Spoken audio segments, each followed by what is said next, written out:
Good evening to all of you who are starting to join us. We'll start in just a few minutes. We're just going to let more people join in and then we'll get started.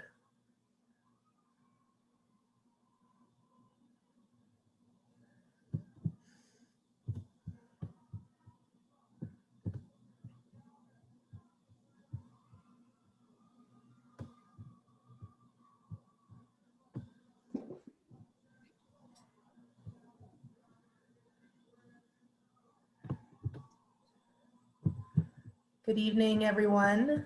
I'm Amy Kerwin, the Artistic Director at Southampton Arts Center. Thank you for joining us for this, this post-Kiss the Ground panel discussion hosted by Drawdown East End with Dorothy Riley, Mary Morgan, and Craig Vansickle, and some incredible guests, including, we're very excited to actually include somewhat last minute in such a wonderful way, the executive producer and producer respectively of Kiss the Ground, Lori Bennison and Bill Bennison. So they'll be joining us momentarily as well.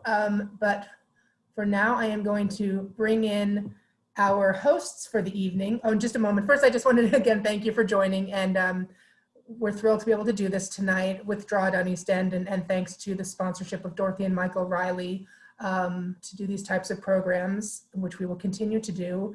I hope you had a chance to watch the film with us on Sunday or on Netflix. Please keep checking out what Southampton Arts Center is doing both virtually and in person. We have a lot scheduled. So just go onto our website, southamptonartscenter.org, and check it out. So now I'd like to introduce Dorothy Riley, Craig Vansickle, and Mary Morgan. There they are. Okay. Welcome everyone. Welcome everyone to our panel series, The Great East End Soil and Sea Carbon Sequestration Conversation, about the many ways we can sequester carbon locally and accelerate the transition toward a regenerative environment and economy. I'm Dorothy Riley, and with me are Mary Morgan and Craig Vansickle. We are the co-founders of Drawdown East End. We're a grassroots group dedicated to advancing local solutions to reverse global warming. We have an exciting roundtable tonight with 4 panelists and 2 very special guests. We'll try to keep the roundtable to about 50 minutes so we can leave some time for Q&A. Thank you. So hopefully you all saw the new film, Kiss the Ground, either at the Southampton Arts Center the other night or on Netflix, which is currently streaming. And if you haven't seen it, please go to see this on Netflix. It's an exceptional film. I've watched it 2 times already and heard its main climate solution theme, which is that there's a simple solution that will greatly help heal the planet right under our feet in the form of regenerative practices in agriculture and in other ways. Tonight we're going to discuss those solutions presented in Kiss the Ground, and we have a distinguished group of panelists that Mary will introduce, but I wanted to just, before we get to the 4-member panel, I'd like to introduce 2 very special guests. Producer of Dirt, the movie, A Story with Heart and Soil. That was an official selection of the Sundance Film Festival. And also we're involved in the production of Kiss the Ground as well. Welcome to Lori and Bill. Can you bring Lori and Bill up, Amy? Here, we got it. Okay. Great, here they are. Lori and Bill. Hello. Thanks for coming, you guys. You're very welcome. Thank you. So listen, before we get into the panel discussion and the questions, could you just give us a little background about the Kiss the Ground film and the making of it and, you know, your experience with that? Yes, I mean, we'd be glad to. We're honored to be on the panel. We think regenerative agriculture is critically important to the planet. We're filmmakers. We don't do it. Well, we don't. What we do is try to bring the message out. You're doing it, and so we salute you and thank you for what you're doing. Our role has been to help make this film over the past 7 years, as Rebecca Tickell just told us today. She did, or it was from an interview she did for Chicago television. She pointed out we've been working on the film for 7 years, Kiss the Ground. And before that, Lori and I did Dirt the Movie. We see Kiss the Ground privately as kind of our sequel to Dirt the Movie. So we've had kind of a 15-year run-up to this conversation, in that we started filming Dirt the Movie in 2005. So I'll let my wife, I could go on a bit, but I'll let her. Yes, I don't know how many of you are familiar with Dirt the Movie. It was based on a book called Dirt, the Ecstatic Skin of the Earth, a series of essays by William Bryan Logan, who is who's in charge of trees in Brooklyn. He's the chief I think for the city now. For the whole city? Okay. I think so. And he wrote a book called Dirt, the Ecstatic Skin of the Earth. Prior to that, we were both environmentalists and deeply involved with NRDC and many other groups, with, worried about clean air, clean water, but had never really considered the role of soil. Well, we optioned the book almost impetuously and started working on seeing if we could translate it into a documentary. And we almost, we like to say, after a couple of years, it felt as if Dirt was telling its story through us. We felt that we were called to it. Dirt was speaking. I would dream about dirt. I was reading so much about it, about the fact that a teaspoonful of dirt has, well, anywhere from 1 billion to 1 trillion organisms, depending on who you listen to, but a lot. So we after several years, we finished Dirt the Movie, and it was chosen, we're honored to say, for the Sundance Film Festival. And PBS. PBS, and we were honored over the years to hear people say that it changed their lives, and they began composting and began looking at the planet in a whole different way.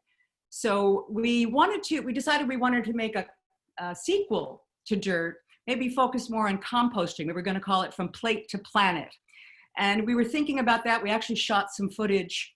And it was then that we were introduced to a guy named Ryland Engelhardt, who started an organization devoted to soil called Kiss the Ground. And Ryland introduced us to Josh and Rebecca Tickell, who had already begun thinking about making a movie called Kiss the Ground. If I might read briefly to you the poem, the Rumi poem from which the phrase Kiss the Ground came. Today, like every other day, we woke up empty and frightened. Don't open the door to the study and begin reading. Take down a musical instrument. Let the beauty we love be what we do. There are hundreds of ways to kneel and kiss the ground. So we see this as an homage to soil, to almost its spiritual, it's the prima materia. It's where we come from, it's where we go. But Joshua and Rebecca, our visions aligned very well. We were all about compost. They were about regenerative agriculture and sequestering carbon. And we began working together, I'd say 6 years ago? 7. Yeah, and although they did the heavy lifting, they did most of the cinematography. We contributed some interviews that we did with Gavin Newsom. But we felt that we were very much in alignment with them, and they're very good partners. And throughout the creation of the film, we were very much, in consultation with them and looking at all the different iterations, of which I can assure you there have been many, many different versions of the film that you now see. So we're happy to be here. Lori and Bill, such an important film. We're so honored that you're here tonight, and really the film, I hope, I think it's starting a national conversation on how soil can help the planet. I know that's one of the themes that you have. It's amazing. Kiss the Ground also touches on ways that to safely sequester carbon. It features Drawdown and its suite of natural carbon capture solutions that include not only land farming, but sea farming, seaweed farming, and planting trees and using compost. Here on East End of Long Island, you may not know, we're 5 East End towns and a Shinnecock Indian Nation. We are the heart of the county's farmland with 35,000 acres, some small organic farms, 30 wineries. We are surrounded by the Peconic Estuary. We have about 3 dozen oyster farmers that farm our local waters, and by law at the moment, they can only farm oysters. They cannot farm kelp, but we're trying to change that. So tonight we're going to start discussing the many ways we can sequester carbon out here on the East End of Long Island, using your film as a beautiful theme for the evening. And we've assembled a group of panelists to talk about land farming and kelp farming and landscaping. Great. Wonderful. Amy, can we see our panelists? Yeah, first I wanted to mention, I'll just, I don't need to show myself. I forgot to say to the audience that feel free to ask your questions in the Q&A and the chat fields. Either one is fine, I'll be monitoring them. We'll get to as many as we can at the end. We're not going beyond 75 minutes on this. So if there are questions that don't get answered, we will have the panelists answer them via email, and they'll be sent out to everybody who attended, along with a link to the video of tonight's panel discussion. So so please do make sure to think of your questions and ask them along the way, and we will get to them first come, first serve. All right. Great. Well, while you're bringing people up, let me introduce Deborah Aller, who's an agricultural stewardship specialist and soil scientist at Cornell Cooperative Extension. She works with the farming community on best practices to protect water quality and preserve farm businesses. She does research on farm demonstrations and soil health field days. We also have Christopher Gobler, Chair of Coastal Ecology and Conservation, Professor at School of Marine and Atmospheric Sciences at Stony Brook University. He's been working with seaweeds on Long Island for 15 years. His lab group began growing kelp here in 2018, and he opened New York's first kelp hatchery. We also have Mimi Edelman, is owner of I and Me Farm in Orient, engaged in good, clean, and fair mission of slow food. She is a chef and founder of Westchester Growers Alliance and co-chair of the Slow Food New England Arc of Taste Committee. And Edwina Von Gaal, author, founder of Perfect Earth Project, promoting toxin-free lawns and lawn landscapes for health of people, their pets, and the planet. We're going to go around the panel asking a question that we could spend an hour on with each person, but I'm hoping they could just keep it concise so we have some time for questions at the end. I'd like to begin with Debbie. What resonated about the film for you, Debbie, and can you tell us a little bit about what you're doing for the potential to sequester carbon out here on Eastern Long Island? Yeah, absolutely. Thanks, Mary and Amy and everyone else who's a part of the panel and for organizing this. And I'm super excited to be a part of it. I enjoyed the film, and I've seen other, films that talk about soils. But my background, I would say just first that, as Mary said, I'm an agricultural stewardship specialist with Cornell Cooperative Extension. But my background, I'm a soil scientist. I've been studying soils for almost a decade now, and I love soils. I'm very passionate about them, and a lot of what I saw in the film. So I can't necessarily say one thing resonated with me individually within the film, because a lot of topics did. And a lot of the things that Ray Archuleta and others say in the film, I do a lot of that in my work on the East End, directly with our farmers here on Long Island. So the discussions around soil health, leading field days, having applied research on how we can improve our soil health here on the East End is really what I do on a daily basis with Cooperative Extension.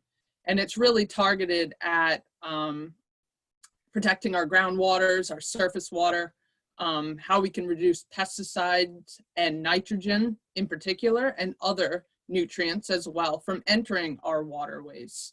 And soils are a resource. They're the the biggest thing, you know, they're great for us. We need to utilize them, to use them in our favor instead of other practices.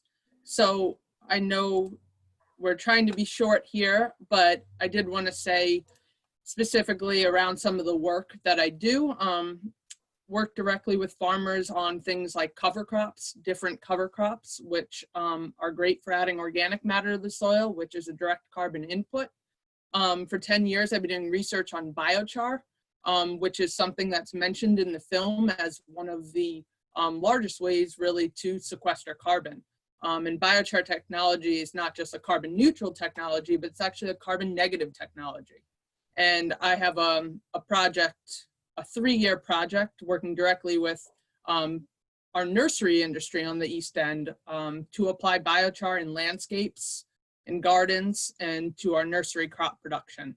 So biochar is probably the biggest technology here that I'm working with on the East End, but a host of other soil health practices, a lot of the reduced and no-till technology, other things, controlled release nitrogen fertilizer, so we can optimize the timing of nitrogen fertilizer applications, adding compost, educating folks about compost.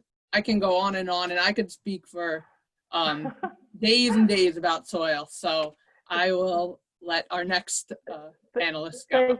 Thank you, Debbie. It's so important what you're doing. Thank you so much for that. You could write a book. Chris, could you tell us a little bit about what you're doing in terms of kelp? Absolutely. So I'm Chris Gobler. I'm a professor at Stony Brook University School of Marine and Atmospheric Sciences.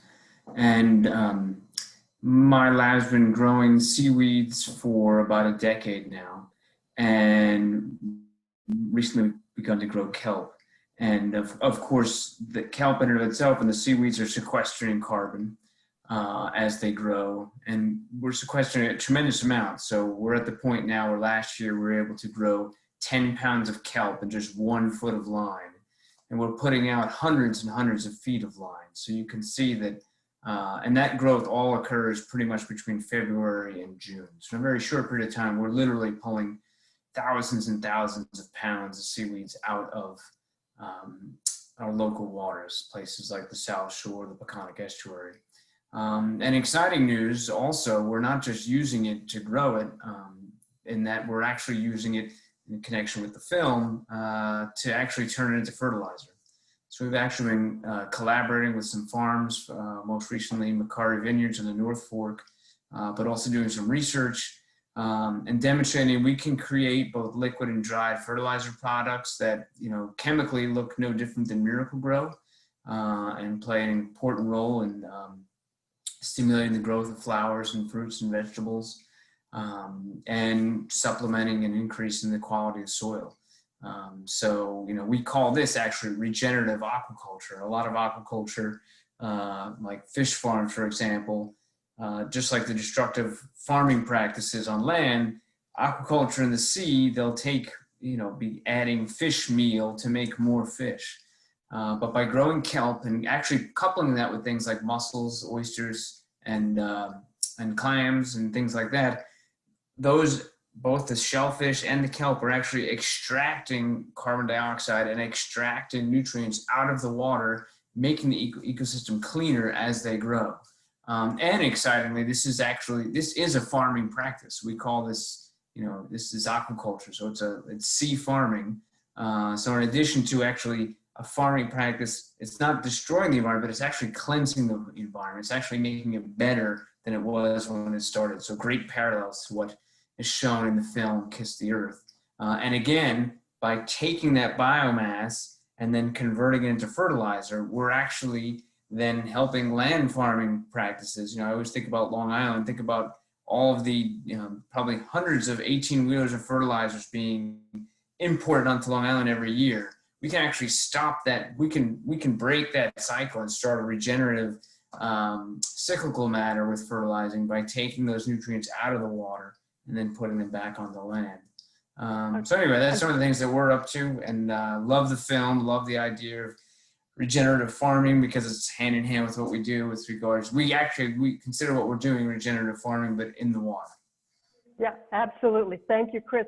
You know, I'm glad you mentioned regenerative aquaculture. The word I picked up, or the phrase from the film, was regenerative economy. I think you just described it really well. Can I turn to Mimi? Mimi, what can you tell us a little bit about what you're doing in terms of carbon sequestration on your farm? I'm sorry, I just had to unmute myself. Yes, the film really resonated with me. I feel it was informative, and education is very empowering. It was very dramatic visually, but most important, as dire as some of the information and the momentum of climate change, is that it was hopeful. And I felt that it was an inspiring film, as well as your earlier films. There's an inspiration for action. And I think as a viewer, it's very important to know that there's no gesture too small to make this bigger change that we have to make together. I'm a farmer. I practice organic biodynamic techniques. Currently, I relocated from the lower Hudson Valley to the North Fork of Long Island out in Orient Point. So I'm surrounded by the bay and the sound. And I only know how to grow clean food. And it's the soil and the air and the water and all the unique life in Long Island is absolutely extraordinary. So even on a small scale farm, even in a backyard garden, there are many things that this film suggests that we can apply in our gardening and being informed as we source and make those choices for good, clean food. Perfect. I'll stop there. Thank you, Mimi. That was fabulous. Just what your perspective. I loved hearing it. And I share it too. The film is so positive, and it does talk about things we can all do. And we're going to ask that question of the panel in a minute, but let me turn to Edwina. Your perspective, Edwina, on what resonated with you about the film and what you do in your work to sequester carbon. Number one, thank you so much for making that film, because they're saying something they say in the advertising world that people have to hear a message 7 times before it might inspire a response. So I guess you have 5 more to go, but you know, keep cranking it out. But it's because this is something that people desperately need to hear, and to just keep hearing it in every possible way you can do it, and doing it so beautifully is of course a big help. And so what I do is the other half. We heard that the eastern end of Long Island has 35,000 acres of farmland, and that's half. We're pretty much equally half and half. So the other half of that is privately owned land. And I'm a landscape designer, and I realized that the private landscapes and managed landscapes for ornament use 2 to 4 times more chemicals per square foot than agriculture does. So I thought, hey, nobody's looking at that. Nobody's addressing that. And this is what people do at home. So it's actually an action that everyone can take. So I started the Perfect Earth Project to try to address that and work with all sides of the equation: landscapers, clients, landscape designers.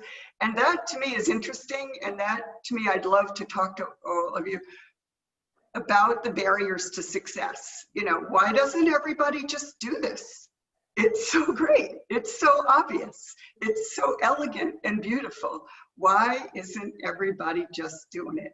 And so what I'm looking at is that's really what I'm sort of narrowing it down to looking at: how do I create a demand? So how can homeowners demand from all of the suppliers that they work with, if they do their landscaping themselves or if they work with a professional of any sort, that they are given excellent information about how to do nature-based landscape management and landscape care. And how do we get away from the look of a landscape that is basically a food desert? Because naturally, we think about food for humans first, but the rest of it is food for the rest of the living world. And that's what I'm trying to address. Because if our landscapes are all continue to be designed as food deserts, we're in trouble.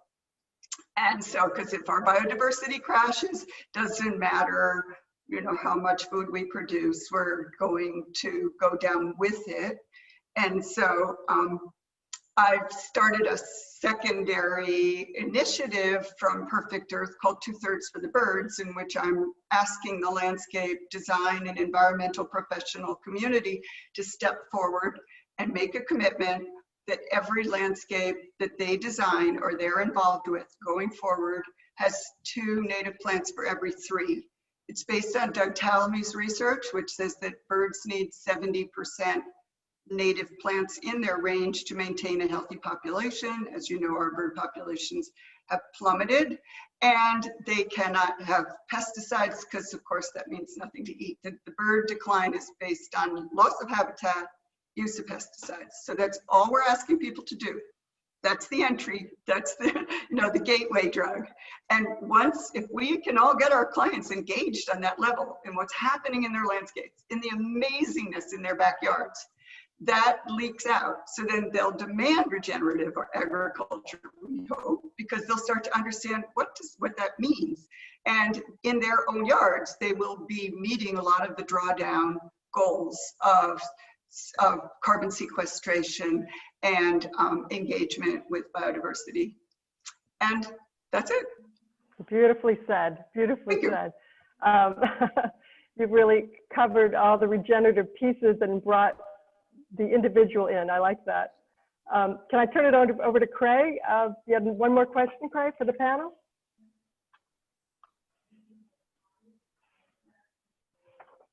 God, I had to unmute myself. Sorry about that. Yeah, well, I just want to point out that it's amazing that we have such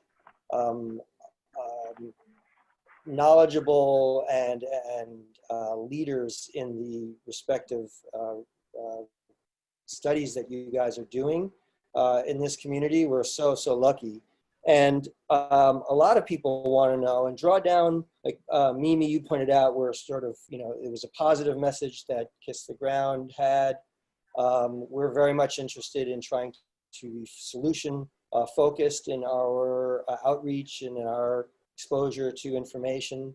So a question that I know a lot of people are interested in, and I too am very interested in, is, so how can we as individuals help you guys do the things that are positive to help regenerative practices, both, you know, generally and more specifically what you're doing in a way that they can be brought to scale. Yeah, so that would be sort of a very interesting thing if you could give us some of your thoughts about what can the public do, what can individuals do to help to bring these regenerative practices to scale. Should we just go around in the same order? Debbie, do you want to start? Yeah, sure. Debbie, if you want to start, that'd be great. Sure, I'm happy to. I did want to make one comment on just something else that I heard Chris say about the kelp, because I worked on some of that kelp fertilizer project, maybe with a different group, I don't know, but kelp is a really good source of micronutrients, but it's not a good source of macronutrients. So it's important to think about how you use kelp if you're using it as some type of, well, as a nutrient for your garden or your crops. So think about, you might not be getting some of those macronutrients that would be nitrogen, phosphorus, and potassium, but you're getting those micronutrients that crops need. So that I just wanted to mention that about kelp in terms of from a fertility perspective for soils and plants.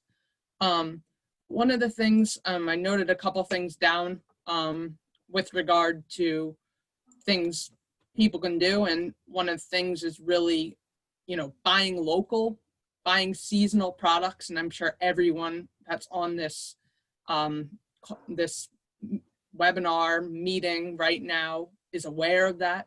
Really buying seasonal, knowing what's in season. There's various resources out there that,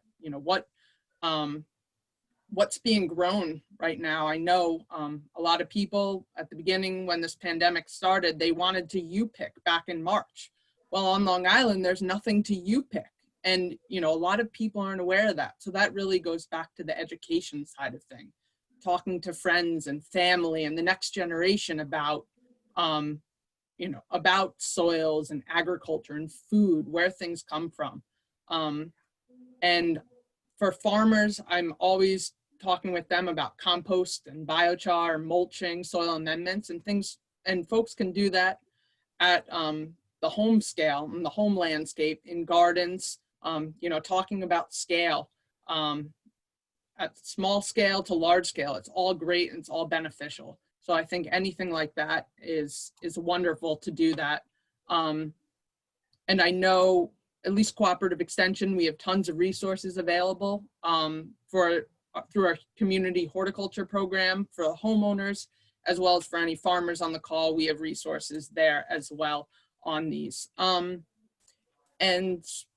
I think I'll leave that at that for now. Thank you. Thank Are we you, good, Chris? Chris. I'm sorry, I missed what the question was. Oh, the question is basically what can we do as individuals on the East End to help the regenerative practices, both generally and specifically the ones that you guys are involved with. Yeah. Yeah, I think, there's more than 36 oyster farms on Long Island right now. And again, they're just starting to incorporate things like seaweeds. And I should just mention also, just for point of reference, kelp is a winter crop. So it actually grows between January and May. It likes the cold weather, but there are other seaweeds like gracilaria that we grow during the summer. It grows quite well. So anyway, I think supporting that local aquaculture is one way that that one thing people can do, buying local oysters. And the Peconic Estuary program actually has a leasing. Not the Peconic Estuary. I'm sorry. Suffolk County has a leasing program for leasing sites within the Peconic Estuary for aquaculture. And that leasing program is up for a 10-year renewal. So I think politically supporting that is also important. There is sometimes there's a little bit of, I'm sure people don't follow it, but there is a little bit of NIMBYism when it comes to aquaculture. People who buy waterfront houses don't want to look out at, say, cages of oysters floating in surface waters. But I think that there's so many great benefits. I just hope that people see those and sort of ignore the fake news that comes with aquaculture being a nuisance, both a visual nuisance and people talk about being a navigational nuisance. But I think that's really, again, mostly people who just want to have the waters all to themselves. But I think it's important that we can share the waters with these aquaculture farmers because it can be an expanding.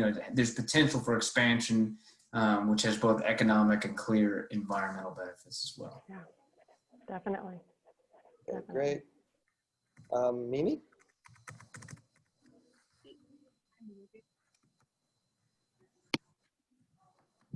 All right, I believe I'm. You're good. Okay, thank you. I think the community here on the East End of Long Island really embraces regenerative practices. All we have to do is simply look around us at our natural landscape and waterscape to know that it's vibrant, it's diverse, and there are such grand efforts to preserve this beauty. And I'm going to answer this question from a farmer's perspective. And I think the power, and this sort of complements what Deborah had said, the power of the consumer to choose local foods is really vital to building a robust food shed and security. Also to make this food accessible to all people. And I think that is sparked by the palate and simply taste. I think all one needs to do when they begin a conversation with a farmer at the farmer's market, farm stand, or at their CSA pickup, to learn more about the farmer's good work, to go out in the fields, to see the origin of our food, the true seasonality of our food. I have been growing for chefs for many, many years. And this year, due to COVID, we had to completely re-strategize our farm. So in the past, I always depended on the chef to introduce biodiversity, flavors with the most beneficial textures, aromas, appearance. But now I'm working directly with the consumer at our farm stand and our CSA, and I see the excitement over tasting food that has true nutritional value. And I can't help but think that the knowledge of the origin of the food and the relationship, the connection with the person that grows it, makes it all the more nourishing. Great. Thanks very much, Mimi. Great perspective. And Edwina, you touched on things already, then how we can help, but any other thoughts about how people can be engaged in regenerative, supporting regenerative practices? Oh, yes. Well, one thing I was going to say something along the lines of what Mimi just said, but I think that actually a lot of people here on the South Fork don't really know what their farmers are doing. And I think they buy sometimes from farm stands that are not using regenerative practices. And I don't think they understand that you don't have, also that like the label organic is not really the same. And the best way to know that is to know your farmer. So if you're buying something from a farm stand, say, where's your farm? Because if the farm stand doesn't have a farm behind it, I would question that, And then if it does have a farm behind it, why not go back and see what they're doing? How much tilling, what are they doing? And if they're great farmers, you're welcome there. And so I just wanted to reiterate that, how important it is to know your farmer and know your provider. And the same with know your landscaper and know your playing field and know your park and know every space where you go in terms of ornamental horticulture and recreational horticulture. What are they putting on that land? And ask, what are they putting on that land? And then you ask why. And then you demand that you not be exposed to chemicals and that the land not be destroyed with those chemicals, and that you you can come to us and we will help your landscaper, or if you are a landscaper, learn how to do it right. And we need to simply demand that of the entire profession, that we have, if we do it ourselves, that's the easy part, to start doing it. But you're probably not going to get the information you need at Agway, but you will get it at Cooperative Extension. So call Debbie. And I really want to hear about your biochar for landscapes. That sounds, because that's like a whole world of mystery and a lot of misinformation. But if it's coming from you, I know it's good.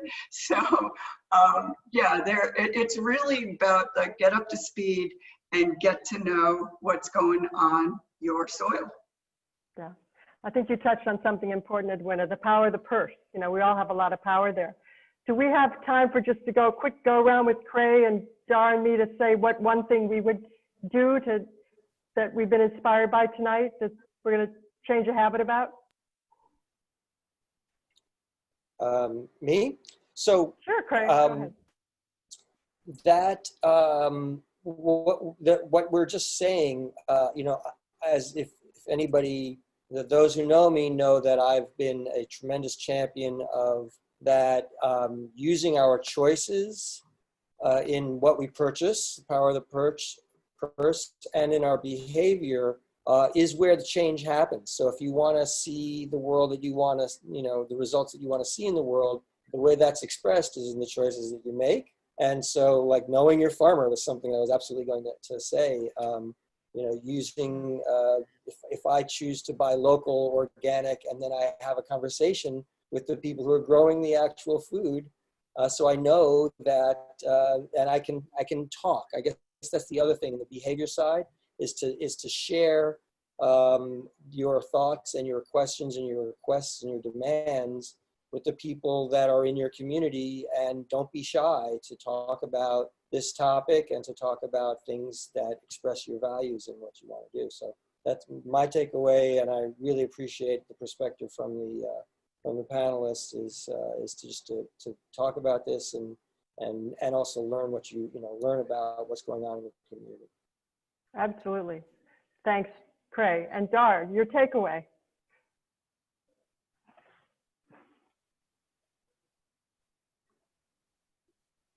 You have to unmute.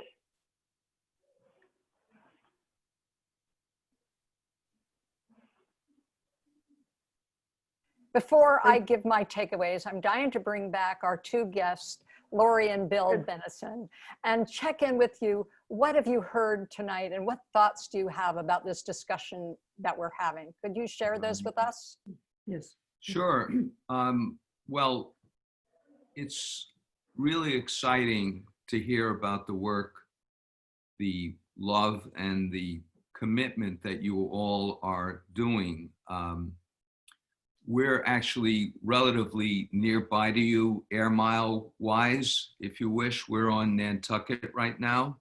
Nice. And there is some Sustainable Nantucket has been working for many years on bringing practices aligned with yours. And I don't think that this island being the smallest of, well, with Martha's Vineyard, where there's probably also a lot more being done, but what you're doing is critically important for your location, and we would love to visit or know more about it, but it's really interesting. The kelp farming, biochar, I mean, there are a lot of different vectors that you brought up that are really interesting. We know a little bit about, but we were delighted to hear all that you're doing. And I would like to point out the importance of people realizing that nutrient-dense food is so critical in one's health. I think over the years, as we have used, as soil has become more of a matrix and less of a living thing, simply the nutritional value, both vitamins, minerals, and the more subtle nutrients, the polyphenols in our foods, have just been reduced to nothing.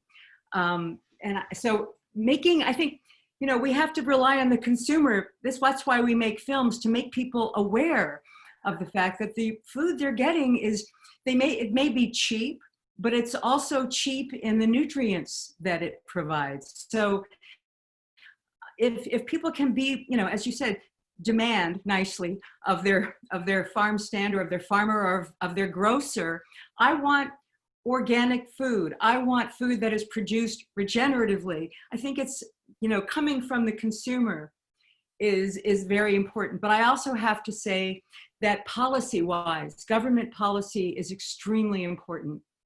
And we haven't really touched on that, but we're hoping. I've been hearing from the Biden transition team about how they can hit the ground running with some of these, changes in policies, changes in incentives.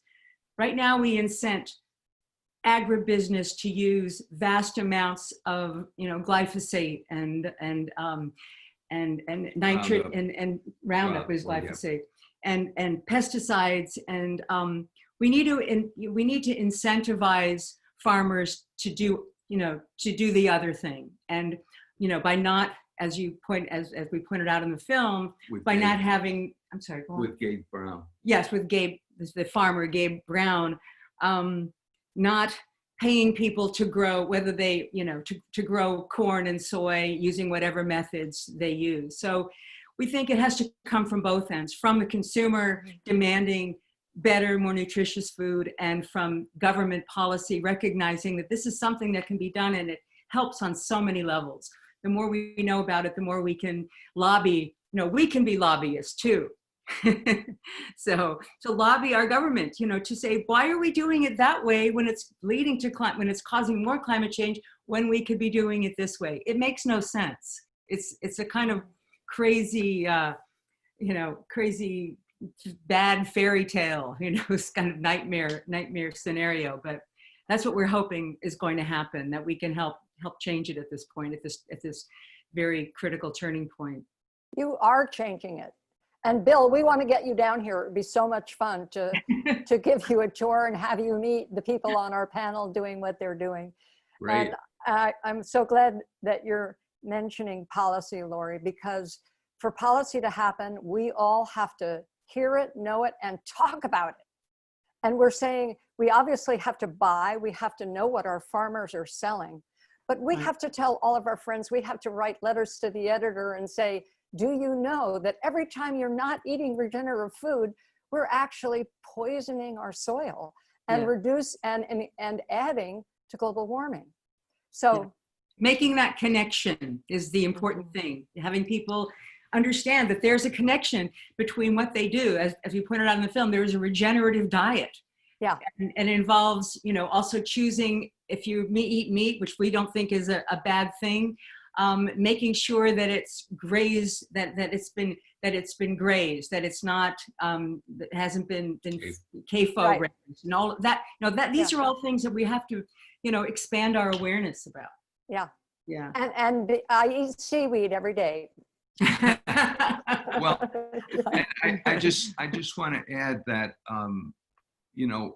we have a lot of friends who've seen the film, and some of them are pretty, savvy about a lot of things. But we've also had friends who say, I didn't know anything about regenerative agriculture. I've never heard of it.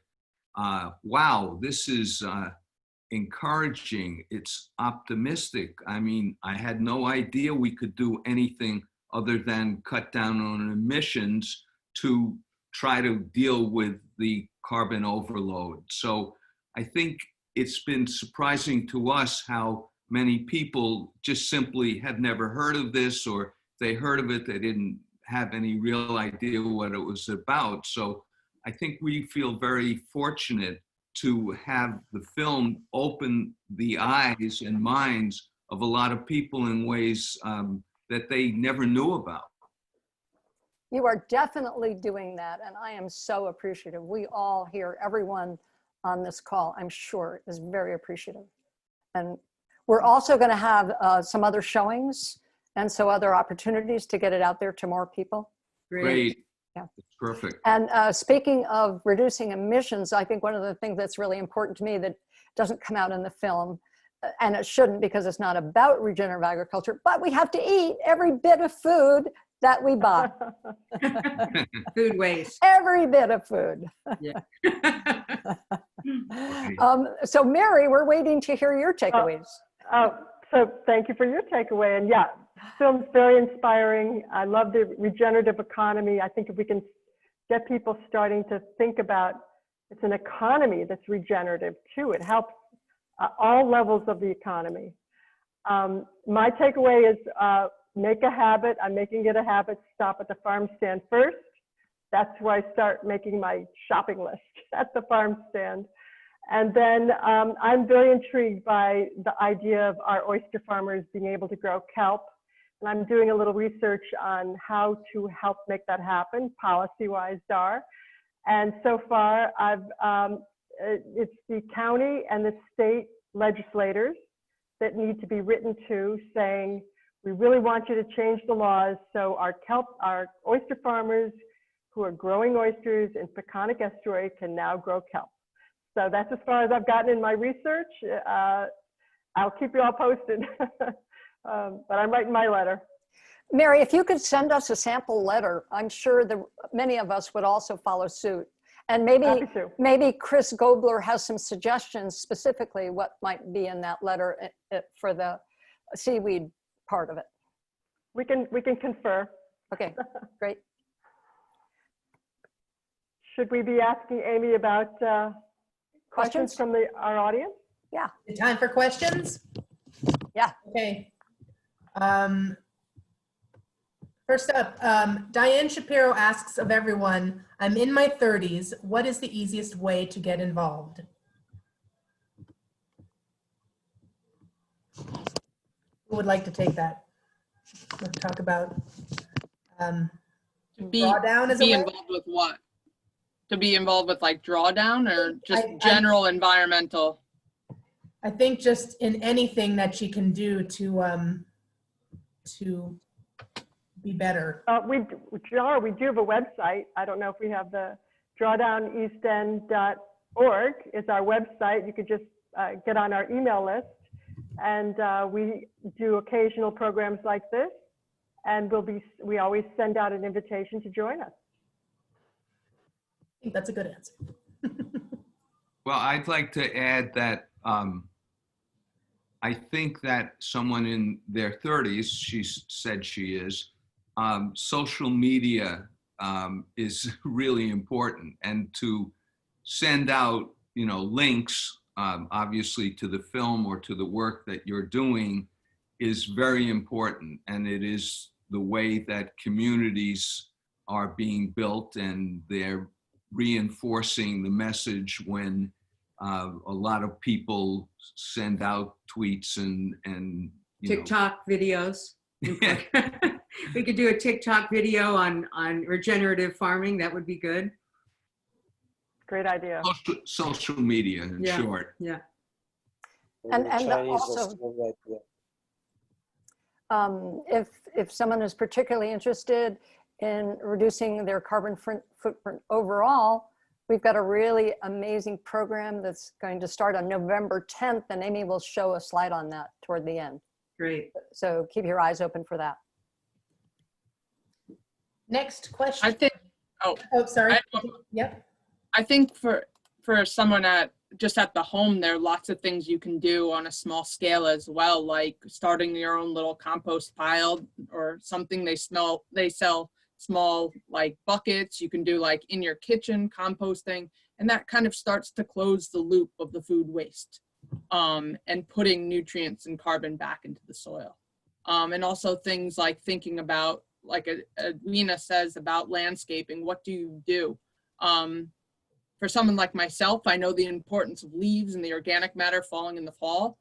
I might rake them up, but I never let them leave my property because they cycle back into the soil. They bring the nutrients back. So there are little things like that I think homeowners can do.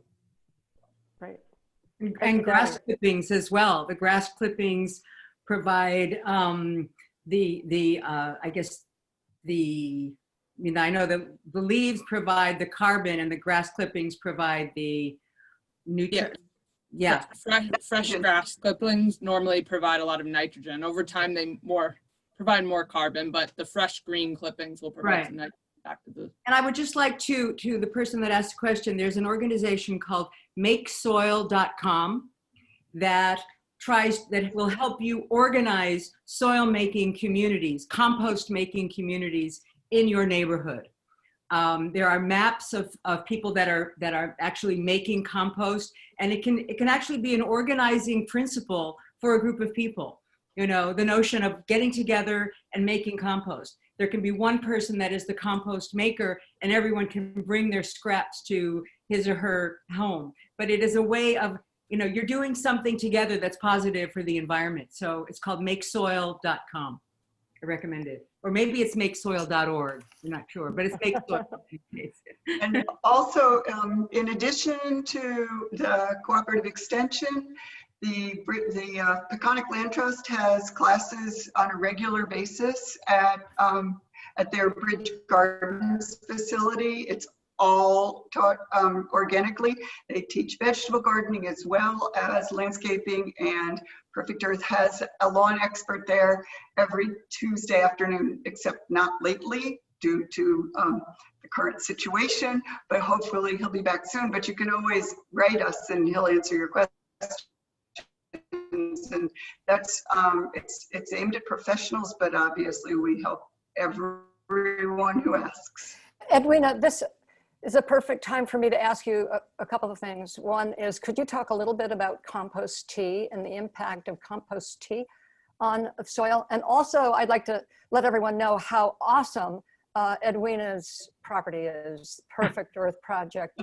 And one of the things that you do out there is educate people. So I wonder if we might not get one large group or several small groups to come out there and be able to look over all that you've done out there and how you've thought about everything, because a lot of what we're talking about is integrated exactly into her property. And one of your main things is no piece of biomass. No biomass leaves the property. It all stays on the property. And she's got a plan for all different shapes and sizes of biomass. So can we come there? And you should also tell them about your program coming up, teaching interns about this kind of gardening. And could you talk about compost tea? Okay, well, compost tea is probably Debbie could talk more and better about it, but basically it's a way of adding microbes to your soil without the heft of compost, because that's a lot for a lot of people to manage. And compost tea, you can really actually brew the tea so you get specific microbes, because certain microbes are more important than others. One of the things I didn't know when I started all this out is that microbes need replenishment. I thought, oh, you put organic matter in there, but it's just also the same as taking, because you thought, well, why should I keep taking probiotics? And the fact is, if you're not feeding your microbes and replenishing them with your diet, you need to replenish them artificially, but try to eat lots of dirt. So kiss the ground and then eat a little too.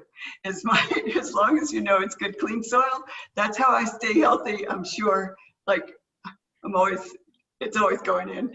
But, and so, yes, but there's a lot of hoo-ha around compost tea.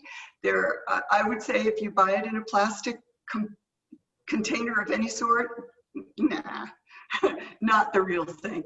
So, but it's complicated and it's interesting, and you can learn at Bridge Gardens for local people. They do teach compost tea making there, and maybe we'll do some here. My property is, as you said, an experimental demonstration and teaching garden.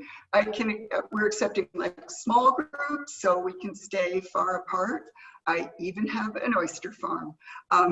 So it's sort of from one end to its land to sea. Yeah, there's a little of everything going on here. And part of it is to change people's perception about what a garden should look like. Because I've been lucky enough to work on landscape projects that are, considered pretty impressive, but I'm always trying to break the rules about how can I push my clients to accept and to actually enjoy and then celebrate landscapes that are not beaten into submission. That's very good. Dorothy, I just want to mention that Roxanne Zimmer from CCE said Cornell Cooperative Extension is offering a compost program October 8th at 7 p.m. at the Hamptons Library in Bridgehampton. Go to the CCE Suffolk website and then /gardening for event contact information. I put a link in the chat field as well. Mark Haubner has asked a couple of questions in writing, and he also has his hand raised. So I'm going to allow him to talk to ask his questions now. Mark, can you share your question with us? Oh, I'd love to. Thank you. Which one? One, I put two. You have two there. Ask both of your questions. Feel free. They're both very good. Okay. Let me thank you very much. Let me start at the top. Can Chris keep us up on the legislation at the county or the state level so that we can create instant actions through Drawdown East End? Yeah, I can get that information together. Right now, the county is considering renewing, or they're going through the process of renewing their 10-year lease program. So, but I'll make a note now. I will be sure to get that information out because I'm sure they'll appreciate any support that can be given. And I can work with you on that, Chris. Yeah, like I said, surprisingly, there's a little bit of a NIMBY pushback on it, which. So it'd be good to have some momentum on the other direction, for sure.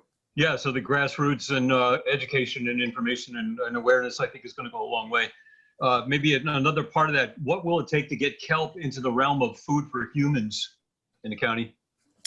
Yeah, that's a great question. I mean, right now, it's really, there are people who are working on that, and it's really, that's state regulation and it's ags and market. And so, you know, it has to become an approved food product. There's all sorts of testing it needs to go through with regards to nutritional content and potential pathogens and things of that nature. I've eaten it and it's really good. I've eaten it in many ways. And so, but it's not legal to sell it, of course. But yeah, so it's ags and market, and there is a process. There are some people working on it, but there's even. I mean, I will just say it's early in the game. There's also, you know, we are putting it onto oyster farms right now, but just being, you know, the way it's going is that right now the DEC that regulates the growing of things in the water like seaweeds and shellfish actually considers kelp experimental. So if the farmers who do have permits for it, they have these, you know, they get them with us, and as researchers, they can get them because it's considered experimental. But, you know, there's a long ways to go to get it more widely implemented. And, you know, and again, this is, I don't see there being I don't see it being a major obstacles for getting it more widespread, but, you know, the DEC in general is probably going to be proceeding with a little bit of caution. All right, thank you. Debbie, you're in the hot seat.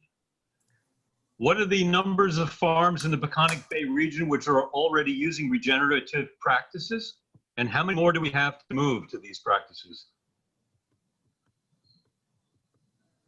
I think I'd be hard pressed to give you an exact number for that, Mark. There are, I mean, I work closely with the Peconic Estuary Partnership as well.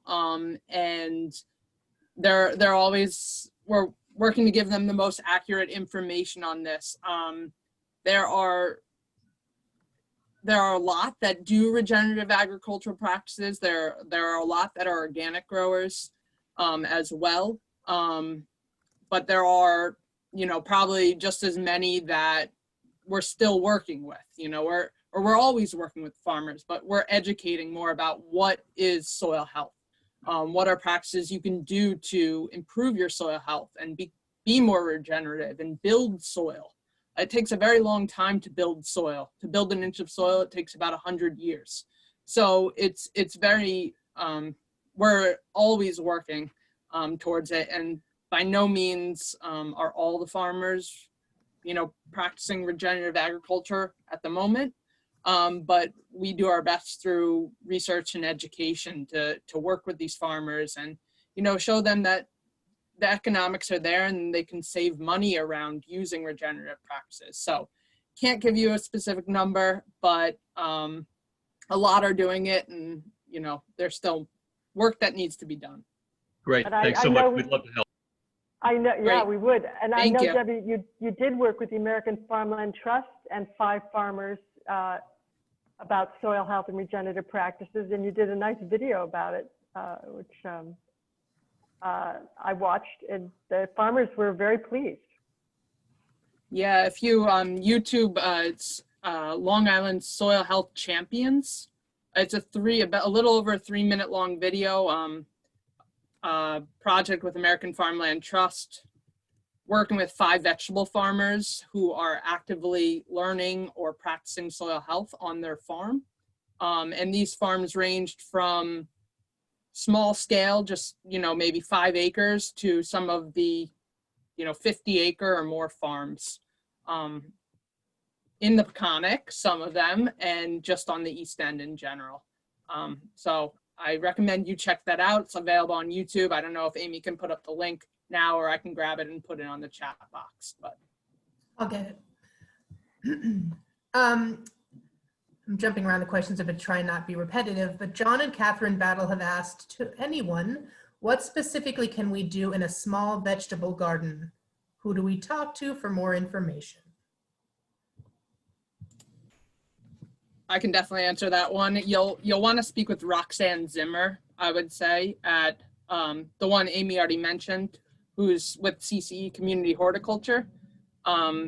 She's on the call right now. I know I saw her name, but at least she is one of the local resources here specifically for home gardeners. Great, thank you. Roxanne also mentions to Deb, thank you for the CCE home port mention. She said that in a comment.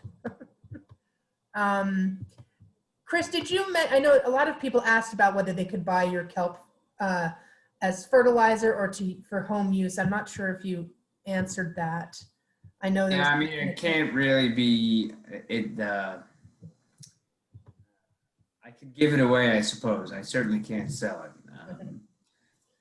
But of course, it's out of season. Remember, we harvest in May and June. Got it. Therese Wildrick asks Deborah, what is biochar?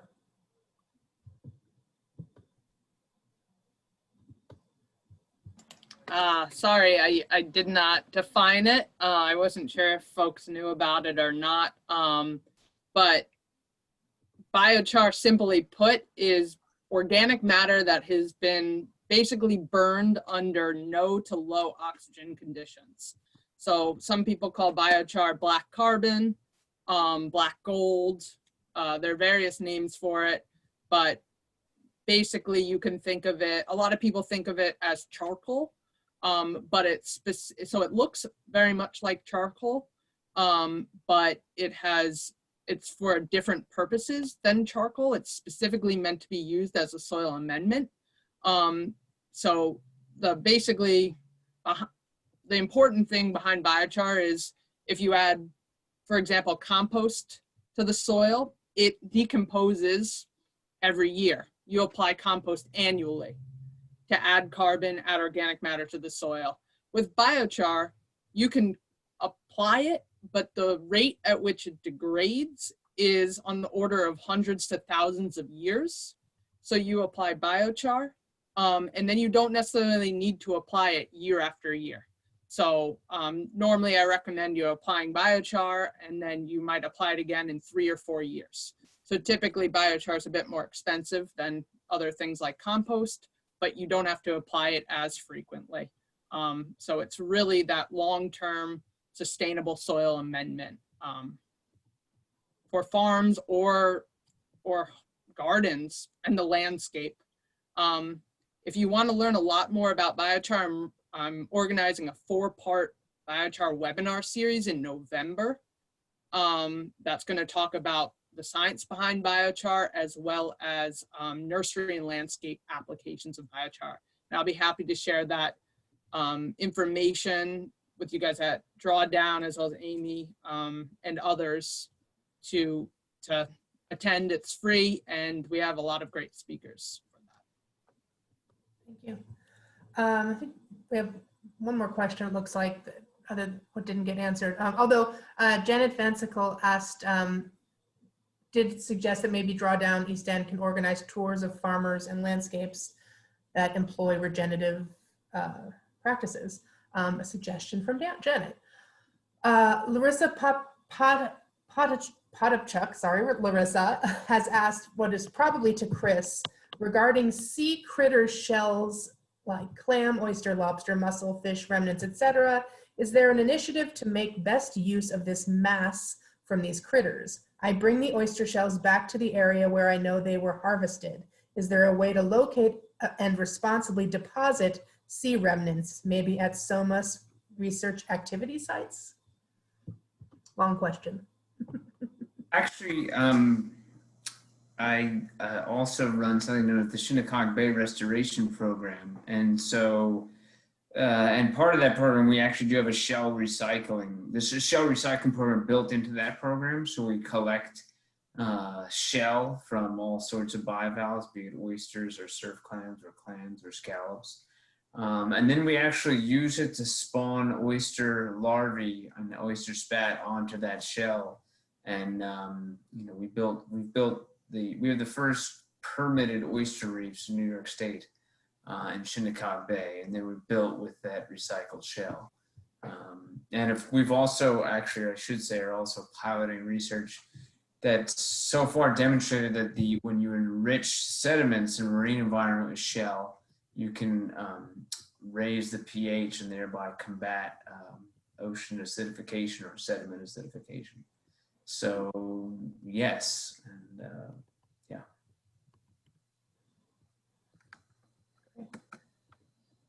Dorothy, did you want me to bring up those slides you mentioned? Oh yeah, that would be great. Thank you. We have a program coming up for those of you who might consider yourself innovators or early adopters to reduce your carbon footprint, and you're invited to be part of our 7% Legacy Club. We're focusing on planning our personal climate action for the next 5 years, reducing our carbon footprint by 7% each year, which will actually reduce it by 50% by 2030, which is our target.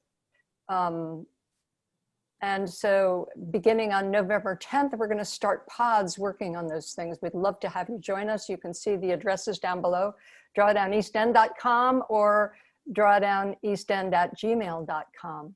Also, I just bumped into this interesting program that TED Talk is doing. This is the first time they've had a free TED Talk program. It's called Countdown, We Can Change Climate Change. And that is this Saturday at 11 o'clock for 5 hours, Saturday morning. And we are all invited to that. So you can see. Dorothy, yeah. if I could just say, it's drawdowneastend.org. Oh, right. Thank you. Thank you very much. So that looks like a great program. And Drawdown East End would very much like to thank each of you for joining us. Amy Kerwin, thank you very much for bringing this to SAC and hosting this, Southampton Arts Center. To our panelists and our special guests, Lori and Bill and Chris and Mimi and Debbie and Edwina, thank you for your inspired wisdom. I have learned so much, and I know everyone else has too. So have a good evening, everyone, and thank you for joining us for this part of it. Thanks very much, everybody. Great to have you all. Thanks, everyone. Thank you. Thank you. Bye-bye. Good night. Thanks for joining. Good night, everyone. Thank you. Good night. Thank you. Thank you so much. Good night.